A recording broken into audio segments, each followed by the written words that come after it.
দুইটা রহমত। বাবাজি মনটা কোনো দিকে দিবেন না আমার ভাইরা।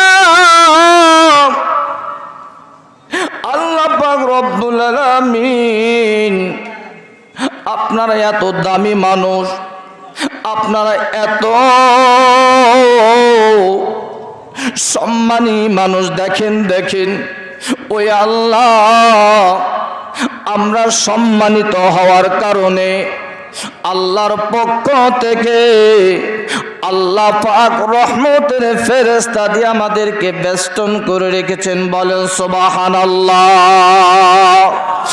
আল্লাহর নবীজি মদিনাওয়ালা বলেন तमाम পৃথিবীর মানুষেরা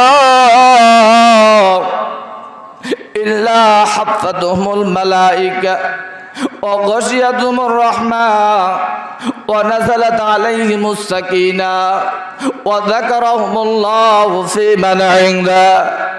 যতক্ষণ পর্যন্ত আমার উম্মতেরা জান্নাতের বাগানে বসে থাকবে আল্লাহ পাক ততক্ষণ পর্যন্ত ওই বান্দাদের আমলনামায় নেক লিখতেই থাকবেন। বলেন সুবহানাল্লাহ। শুধু তাই নয় বাগান, যখন এই মাস শেষ হয়ে যাবে আল্লাহ পাক আপনাদের জীবনের গুনাহ খাতাগুলিও মাফ করে দিবেন। বলেন আলহামদুলিল্লাহ। আমাদের জীবনের গুনাহ মাফ হয়ে যাক, আমরা চাই কি চাই না? সবাই একটু হাত উঁচু করে দেখাই তো কারা কারা চাই।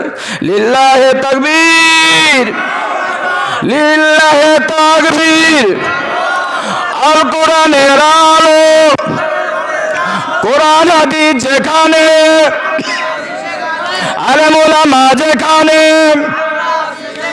এ ভণ্ড পীর যেখানে, আমরা নাই সেখানে। গভীর মনোযোগ দিবেন।